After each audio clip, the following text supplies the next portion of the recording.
La última cena. Acto primero. Viaje a Jerusalén.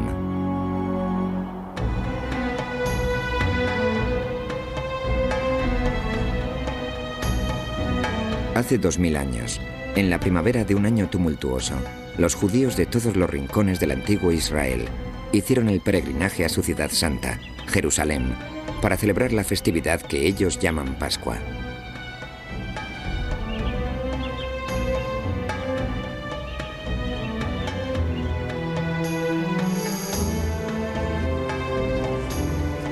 Y así fue como un pobre rabino de Galilea inició el difícil viaje para llegar a Jerusalén, andando 6 días y 6 noches sobre terreno accidentado.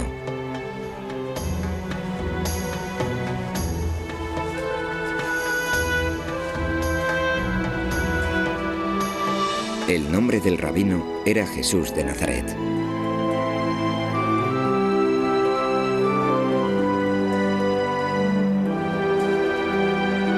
Seguido por un leal grupo de discípulos, fue ensalzando el radical mensaje de que un nuevo reino de Dios estaba próximo.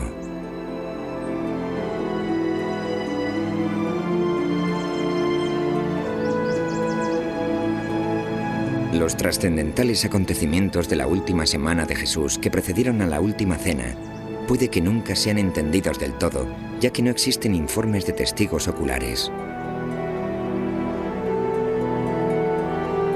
Los 4 evangelios de Mateo, Marcos, Lucas y Juan, escritos varias décadas más tarde, son las únicas crónicas que quedan de esa vida extraordinaria. Dejan muchos misterios desconcertantes. ¿Qué sucedió durante las pocas horas de la última cena que alteraría para siempre el curso de la historia humana? ¿Por qué para compartir una simple cena con sus discípulos arriesgó Jesús su vida al entrar en una ciudad ocupada por las hostiles legiones romanas?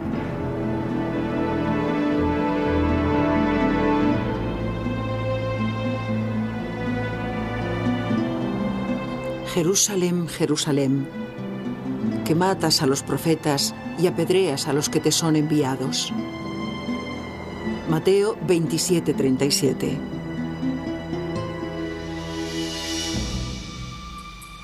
Para Jesús, y casi todos los judíos que vivían bajo la dura ocupación romana, las calles de esta, la más santa de las ciudades, estaban llenas de peligro.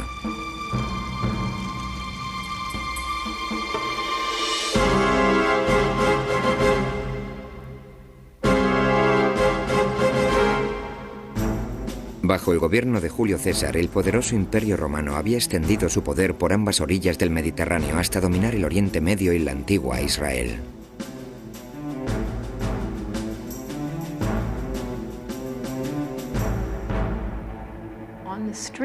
Veías en la calle a un soldado romano y a sus compañeros, y como judío te erizabas. Ellos representaban una fuerza de ocupación. Les recordaban constantemente que los judíos ya no eran una nación independiente. ¿Por qué en un ambiente cargado de tensión permitían los ocupadores romanos que el pueblo judío continuara adorando a su único y todopoderoso Dios y celebraran una festividad judía que conmemoraba la libertad sobre la opresión?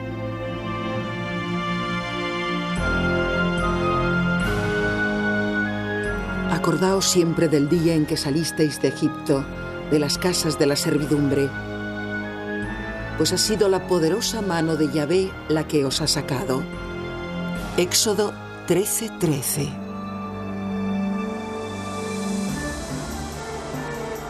Con estas palabras, la Biblia hebrea le ordenó al pueblo judío no solo recordar, sino además revivir la experiencia del Éxodo, su dramática huida del cautiverio egipcio, 1500 años antes.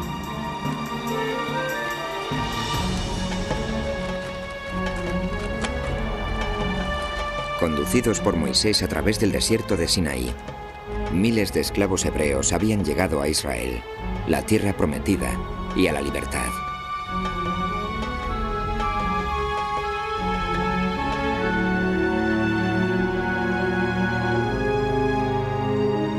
Durante la ocupación romana se había llegado a un acuerdo con los líderes religiosos judíos que le permitía a la gente practicar su fe bajo la atenta mirada de las fuerzas romanas.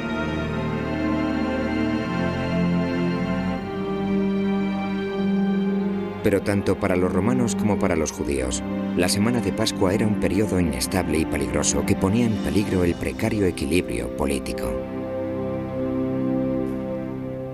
El ambiente, con los patios del templo atestados, era un poco el de un polvorín.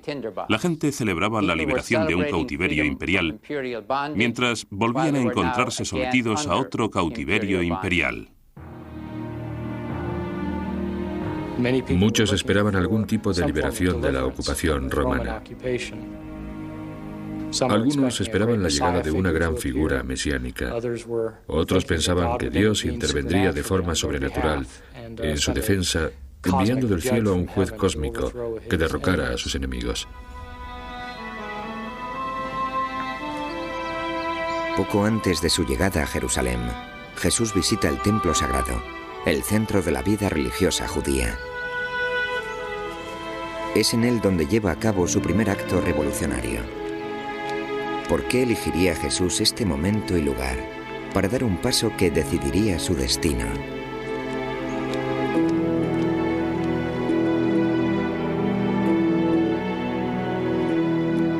Entrando en el templo, se puso a expulsar a los que allí vendían y compraban, y derribó las mesas de los cambistas, y los enseñaba y decía: ¿no está escrito?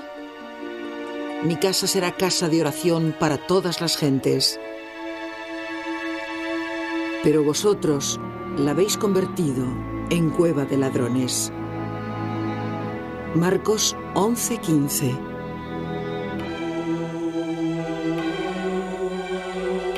Con este trastorno en el templo, Jesús amenaza el orden existente y se hace famoso como un peligroso insurrecto político. ¿Qué le movió a actuar de esta manera? ¿Por qué ofende Jesús deliberadamente a las autoridades más poderosas de la nación? Lo que Jesús hizo fue destruir el templo simbólicamente. Es parecido a que alguien en los años 60 entrara en una oficina de reclutamiento y tirara las cartillas. Eso no destruye al Pentágono en realidad, es un acto simbólico, lo destruye de forma ritual, por así decirlo. ¿Podía Jesús prever que con ese acto de desafío estaba poniendo su vida en peligro?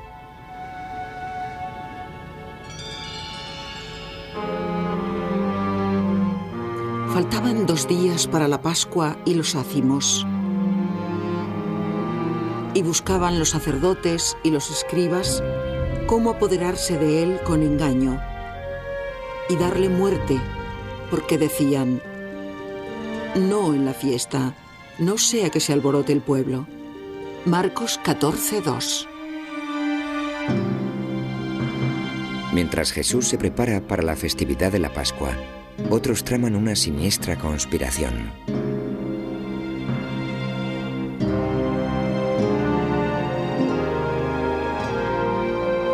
A continuación, ¿sabía Jesús que uno de sus discípulos, un hombre en el que confiaba como en un miembro de su propia familia, se volvería en su contra?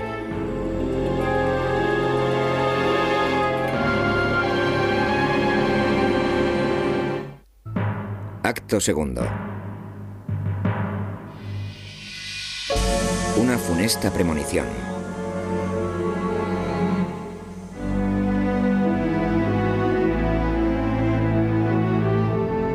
Por todas las calles de Jerusalén, las familias se preparan afanosamente para la festividad de la Pascua. Cumpliendo con la tradición, los oficiantes eligen corderos para el sacrificio que tendrá lugar en las escaleras del templo.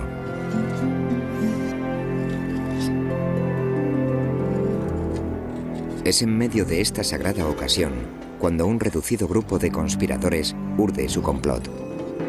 Los especialistas se han sentido fascinados por la tentadora pregunta: ¿previó Jesús su propia muerte? No tiene por qué ser una prueba de un conocimiento previo sobrenatural admitir que está en apuros. Ha ofendido a las autoridades del templo. Seguramente sabe lo que le pasa a los profetas que hacen este tipo de cosas. Suelen ser arrestados y con frecuencia ejecutados.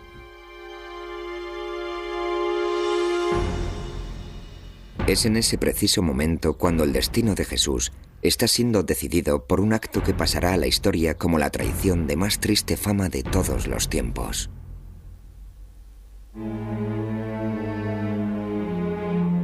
Judas Iscariote, uno de los 12, se fue a los sumos sacerdotes para entregárselo.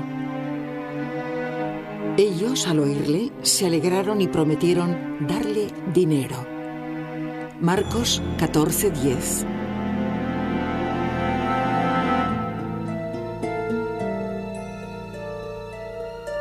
¿Por qué va a las autoridades? Los motivos para la traición de Judas hace tiempo que vienen desconcertando a los historiadores. Si hay algo misterioso acerca de la última cena, ello puede ser muy bien el papel de Judas. ¿Quién es? ¿De dónde es? Sobre eso sabemos muy poco. Aunque el Nuevo Testamento indica que Judas traiciona a Jesús por 30 monedas de plata, los historiadores han puesto en duda este móvil, porque el beneficio económico que recibió era muy pequeño.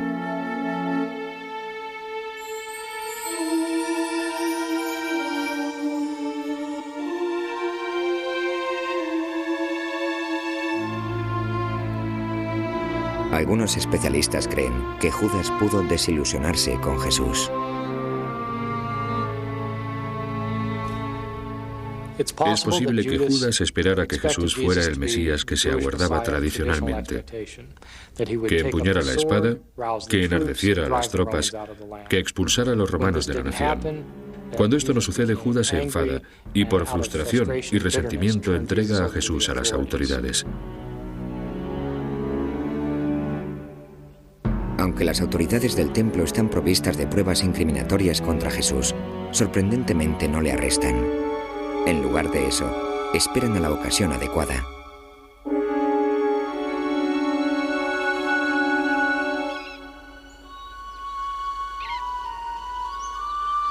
En la mañana del día de Pascua, los discípulos preguntan a Jesús dónde quiere celebrar la fiesta.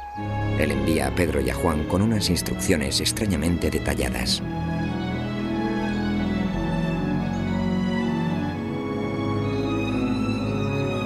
Id a la ciudad, y os saldrá al encuentro un hombre con un cántaro de agua. Seguidle, y donde él entrare, decid al dueño. El maestro dice: ¿dónde está mi aposento en el que pueda celebrar la Pascua con mis discípulos? Él os mostrará un gran aposento alto. Marcos 14:13. Esa noche, al atardecer, Jesús y sus seguidores se reunieron para lo que se ha dado en llamar la Última Cena, la comida más sagrada en la historia del cristianismo.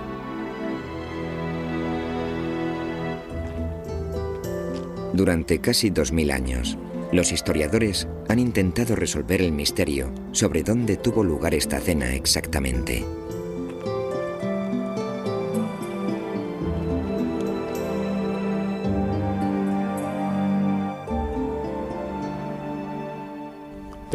Existe una tradición de que uno de los posteriores seguidores de Jesús, un hombre llamado Juan Marcos, tenía una casa en Jerusalén.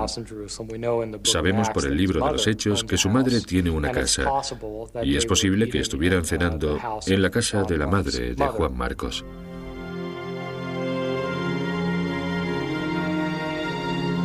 Los arqueólogos han excavado las antiquísimas calles de Jerusalén cribando pruebas, con la esperanza de dar con una que demuestre que esa casa existió. Aunque nadie puede decir con certeza dónde tuvo lugar la cena, algunos creen que un edificio en el monte Sión sea el lugar sagrado.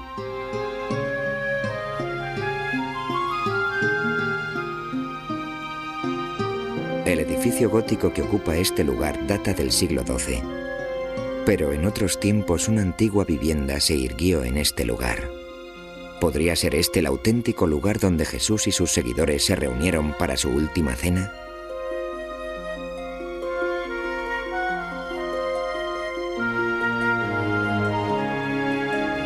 A continuación, ¿asistieron mujeres a la cena con Jesús? Nos ha dejado la pintura religiosa más famosa del mundo una imagen distorsionada de la última cena.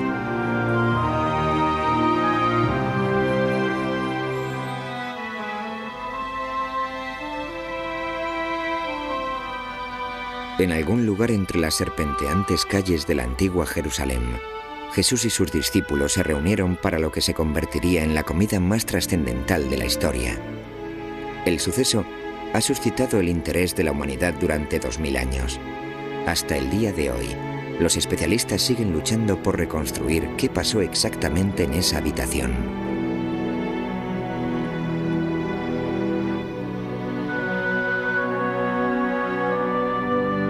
Según el Nuevo Testamento, 12 discípulos estuvieron a la mesa con Jesús. Solo sabemos los nombres de algunos: Pedro, Santiago, Juan, Andrés y Judas.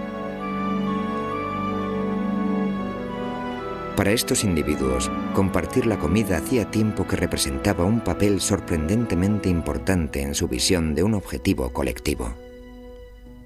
A lo largo de su ministerio, Jesús celebró muchas comidas con sus discípulos y otras personas. Compartía su mesa, lo que era un hecho significativo. En la antigüedad, compartir una comida con alguien indicaba un nivel de igualdad que tenías con esa persona. No solo era cuestión de comer juntos, era más bien una ocasión social, casi una ocasión espiritual.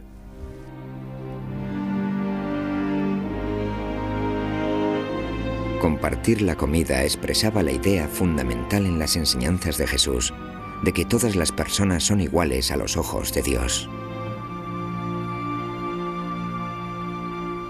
Jesús usa la comida, lo que yo llamo la mesa abierta, como un símbolo de la nueva sociedad que él denomina el reino de Dios. Es una mesa que no discrimina entre ricos y pobres, entre hombres y mujeres, entre los que tienen y los desposeídos, entre los puros y los impuros, entre esclavos y libres.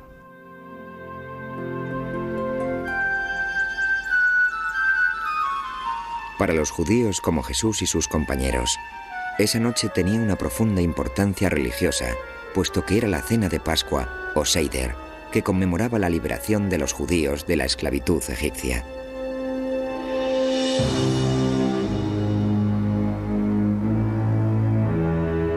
Según la historia tal y como se narra en el Éxodo, Dios había impuesto 10 terribles plagas al faraón egipcio para doblegarlo.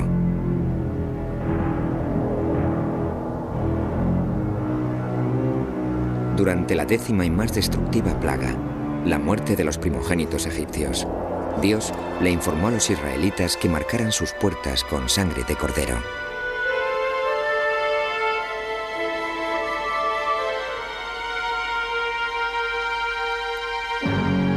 Yo, Yahvé, la sangre servirá de señal en las casas donde estéis.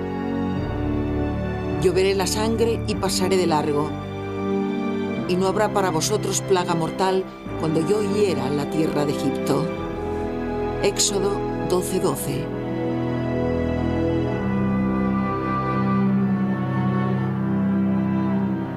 Fue esa noche, mientras los lamentos de las madres egipcias llorando a sus primogénitos resonaban en las calles, cuando el faraón accedió a dejar marchar a los israelitas.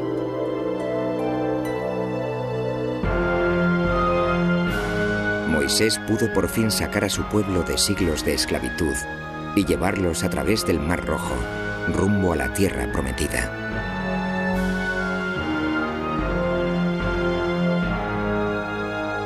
Por medio de este acto de rendición, los judíos creían que Dios había restablecido una alianza con el pueblo de Israel.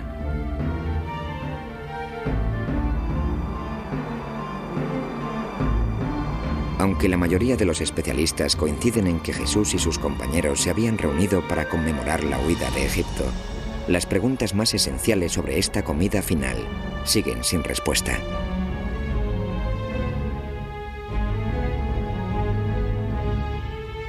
Durante cientos de años nuestra visión de lo que ocurrió en realidad ha sido determinada por una única obra de arte.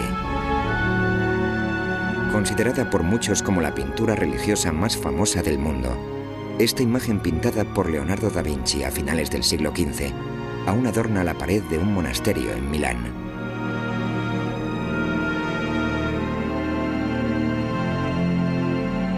Pero los especialistas han llegado a cuestionar la exactitud histórica de la obra maestra de Da Vinci. ¿Quiénes de entre los compañeros de Jesús asistieron a la cena y cómo estaban sentados?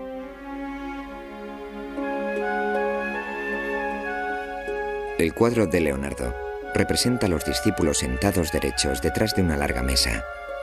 Pero según la costumbre judía, los invitados al Seder habrían estado reclinados en divanes en torno a una mesa en forma de U, llamada triclinio.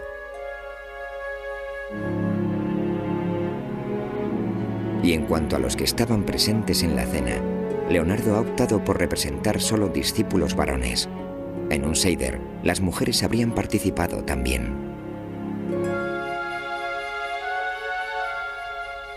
Había mujeres entre los discípulos. Estaban en el círculo de los allegados. En una comida familiar, una comida de fiesta, que es lo que es la Pascua. Claro que siempre hubo mujeres.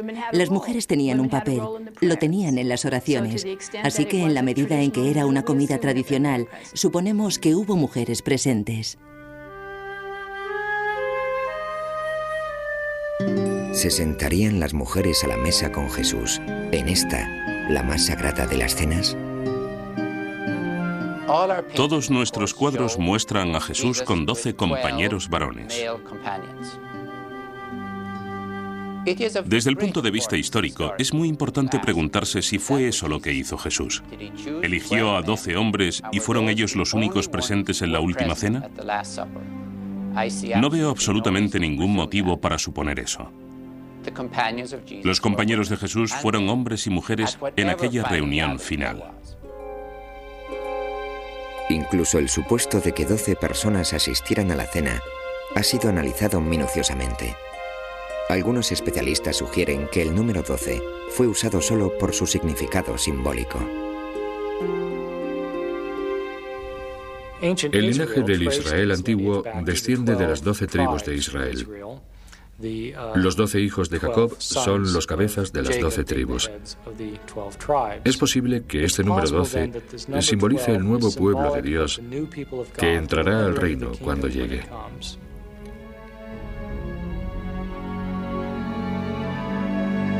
Pero mientras que muchos especialistas insisten en que la última cena fue una comida de Pascua, otros cuestionan ese supuesto. No creo que la última cena fuera la de Pascua. En primer lugar, no tenemos ninguno de los ritos de la Pascua propiamente dichos. El Cordero Pascual, la narración de la historia de la Pascua, nada de eso está en la descripción de la última cena. Jesús habría sido crucificado y de hecho arrestado en una festividad judía, lo que sería casi imposible de creer.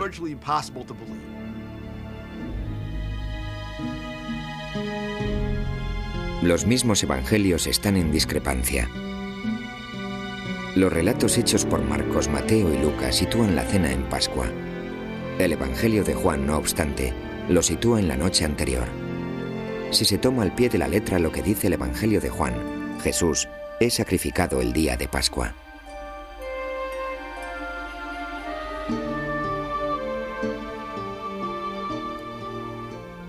En esencia, lo que eso significa es que Juan quiere decirnos que Jesús es el Cordero Pascual. Así es como él interpreta el simbolismo de Jesús y su muerte. Con tantos misterios girando en torno a esas pocas horas, los especialistas coinciden en un hecho. Jesús fue traicionado por alguien que se sentó a su mesa. ¿Sabía Jesús a manos de quién moriría?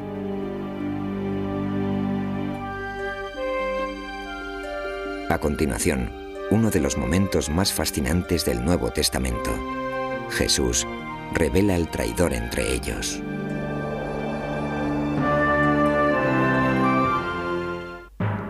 Acto tercero. La traición.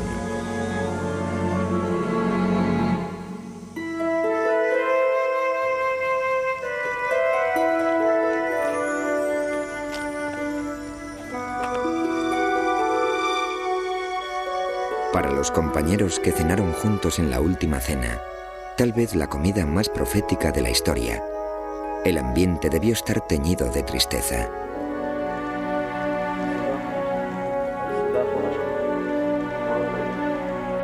¿Presintieron la cruda realidad de una muerte tan próxima? Los especialistas hace mucho que se preguntan cómo decidieron pasar esas últimas y valiosísimas horas, Jesús y sus discípulos.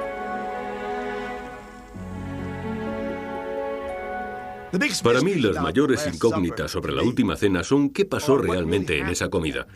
¿Acaso decirle Jesús a sus discípulos que creía realmente que era el Mesías, el Hijo de Dios? ¿Qué tipo de reunión creativa para la siguiente fase del movimiento de Jesús se estaba desarrollando?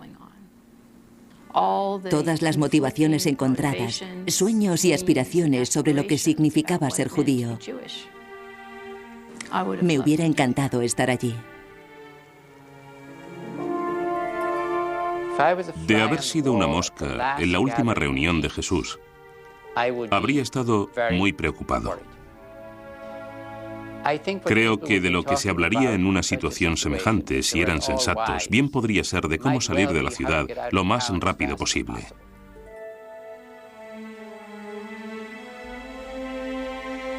No solo prevé Jesús su propia muerte violenta, sino que pronto hará otra revelación aún más sorprendente.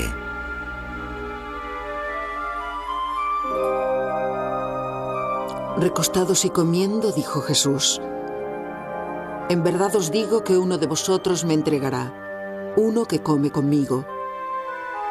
Comenzaron a entristecerse y a decirle uno en pos del otro: ¿soy yo? Marcos 14:18. Incluso mientras sus seguidores examinan sus almas, ¿sabe ya Jesús la identidad de su delator?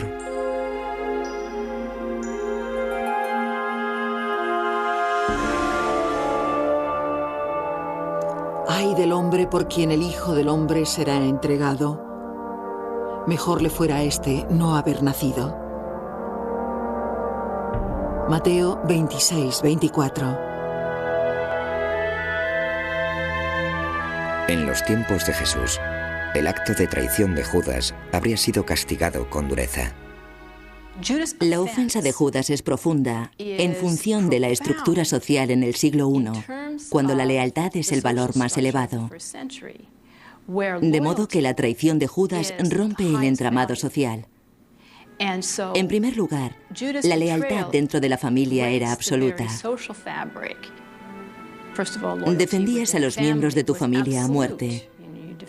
Y lo que decía el movimiento de Jesús era que los lazos que tenían, los que estaban creando entre ellos, eran más fuertes que los lazos familiares.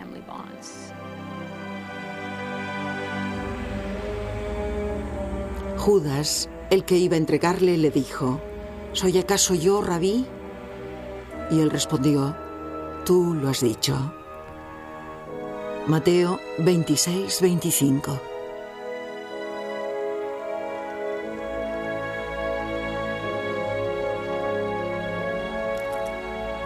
Tras su funesta confrontación con Judas, según los evangelios de Mateo, Marcos y Lucas, Jesús coge el pan que quedaba y lo reparte entre sus discípulos.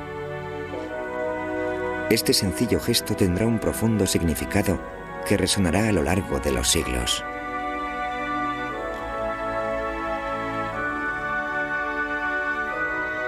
Este es mi cuerpo, que es entregado por vosotros. Haced esto en memoria mía. Lucas 22:19.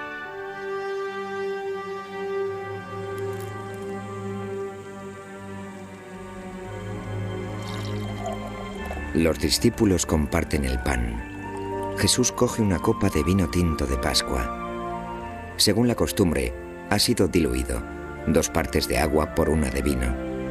Él vuelve a dar gracias y pasa el cáliz entre sus discípulos.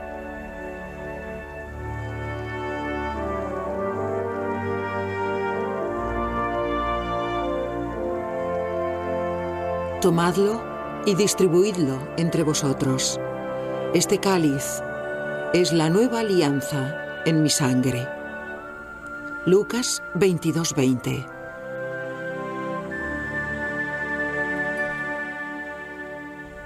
Jesús aprovecha el momento en que parte el pan y comparte la copa para decir que esto es lo que le va a pasar.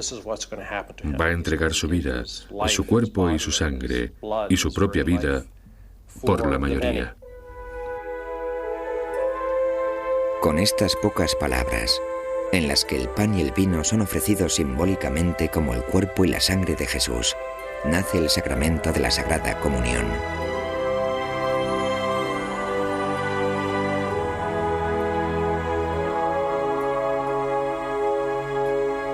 Sin embargo, la historia de la Última Cena en el Evangelio de Juan no incluye este impactante rito. En su lugar, registra otro acto profundamente simbólico, inexplicablemente omitido en los otros 3 evangelios.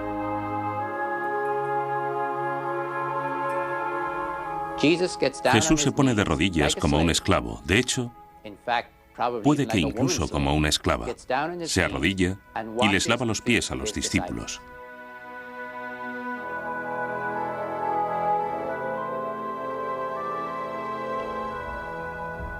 Que Jesús les lave los pies es, por un lado, una especie de sumisión, pero aún más, parece simbolizar la cesión del liderazgo.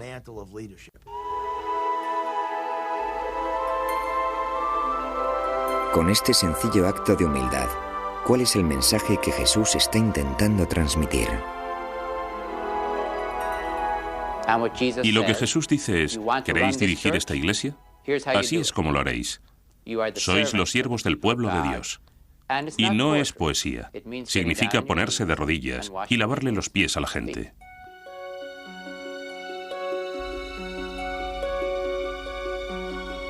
Los sucesos entre la noche de la Última Cena y el día de la crucifixión han dado en llamarse la Pasión de Jesús. Muchos se han preguntado en qué pensaba Jesús cuando se enfrentaba al temor de la muerte.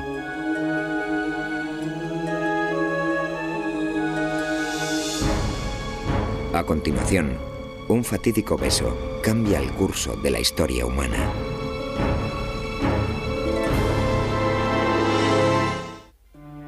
Acto cuarto.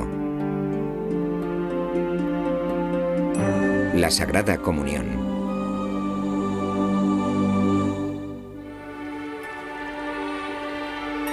Cuando Jesús sale al fresco de la noche primaveral, es consciente de que su muerte está próxima.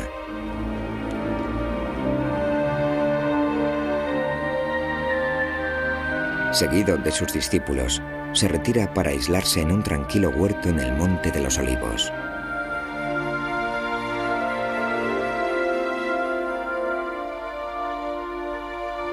Entonces llegó Jesús con ellos a un lugar llamado Getsemaní y les dijo: «Sentaos aquí mientras yo voy a orar». Mateo 26:36.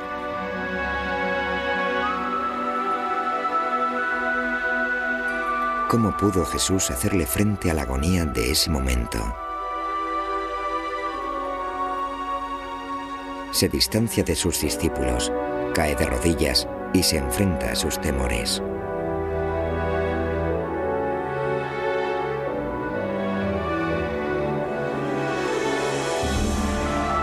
Padre, todo te es posible.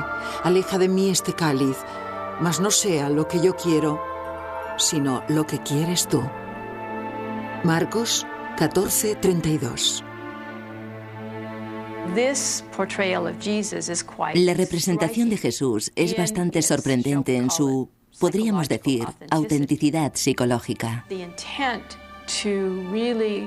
La intención de cumplir y ser fiel a la experiencia humana del miedo, de la incertidumbre.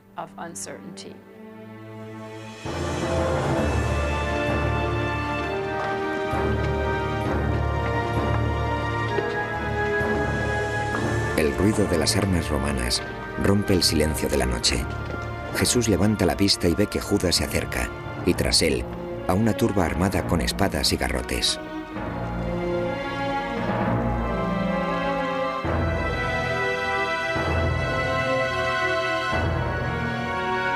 En el instante en que Judas llegó, se le acercó diciendo: «Rabí», y le besó. Ellos le echaron mano y se apoderaron de él. Marcos 14:45.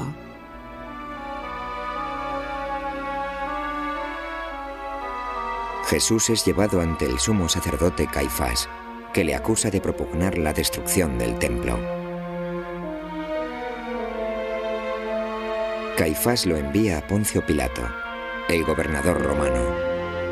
Es Pilato quien decidirá su suerte.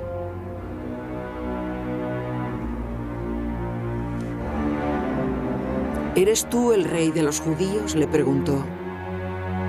Respondió Jesús: tú lo has dicho. Mateo 27:11. Uno de los misterios que rodean los últimos días de Jesús es que él nunca se proclama públicamente rey de los judíos, y sin embargo es arrestado, juzgado y ejecutado por decirse rey de los judíos.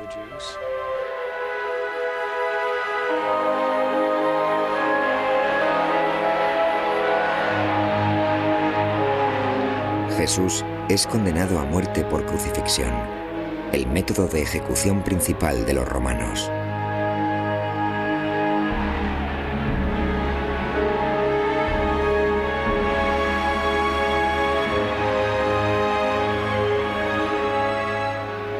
La crucifixión era una muerte lenta y tortuosa. En realidad se moría por asfixia. El prisionero que se sujetaba a la cruz era clavado por las muñecas antes que por las manos, como normalmente se representa. Duraba mientras le aguantaran las fuerzas. Cuando le fallaban las fuerzas, su cuerpo acababa por distenderse hasta tal punto que ya no podía respirar.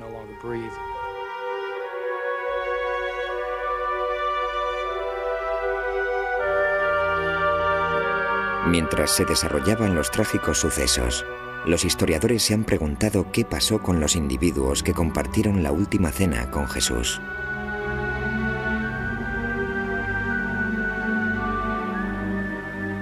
Los indicios apuntan a que al menos los discípulos varones de Jesús huyeron. No me burlo de ellos por eso. Creo que es probable que yo hubiera hecho lo mismo. Pero es de crucial importancia distinguir entre perder el valor y perder la fe. Una cosa es huir y otra es seguir huyendo. Ellos no siguieron huyendo, y eso es lo importante. Salieron de la ciudad, pero no perdieron la fe.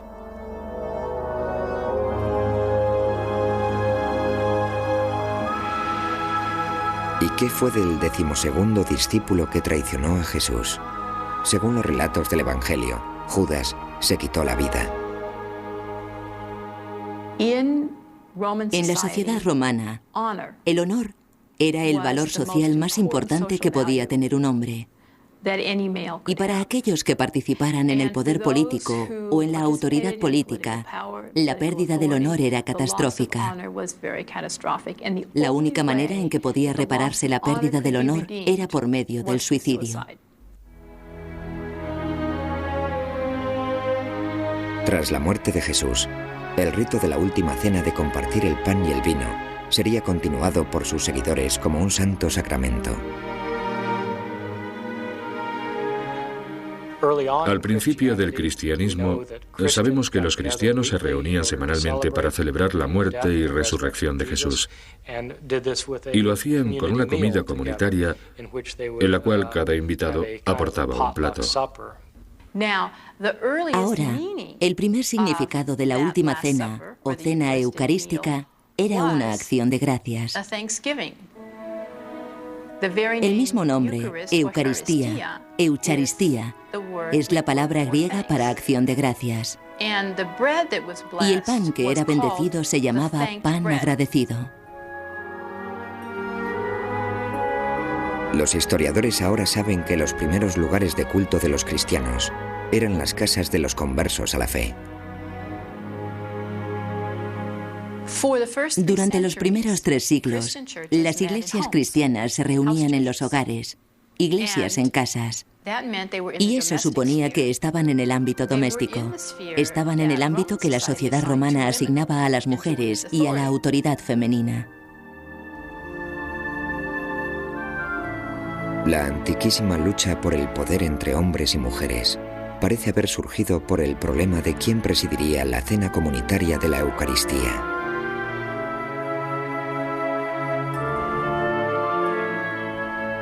Sabemos que había hombres a los que no les gustaba que las mujeres se ocuparan de las iglesias en la época en que se escribieron los evangelios, y es cierto que se puso en marcha un movimiento para silenciar a las mujeres en las iglesias hacia finales del siglo I.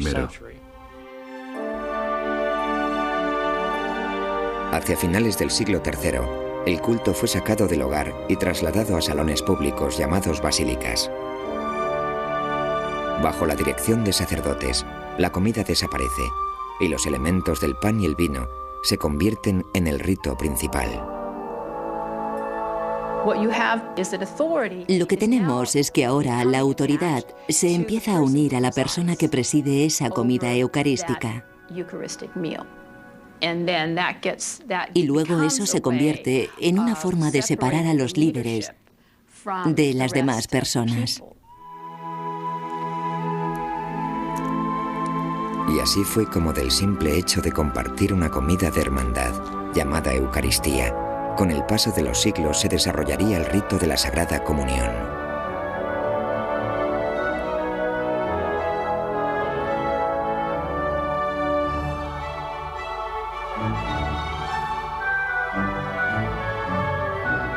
Pero sobre todo, el impacto fundamental que tuvo la Última Cena en la vida de millones y millones de personas ha sido la comprensión de la nueva alianza con Dios que Jesús estaba proponiendo. La Última Cena toma toda la vida de Jesús con todo su énfasis en la mesa abierta y el comer juntos.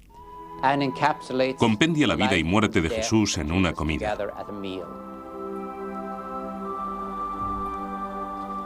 La Eucaristía es comida. En el cristianismo, el derecho fundamental en el cristianismo siempre será la distribución de la comida entre todos por igual. De partir humildemente el pan en la época de Jesús, provendría comida para sustentar el alma y el cuerpo. Y si la visión de Jesús ha de hacerse realidad algún día, tal vez llegue ese día cuando para toda la humanidad, el hambre del cuerpo, así como el hambre del espíritu, solo sea finalmente un recuerdo lejano.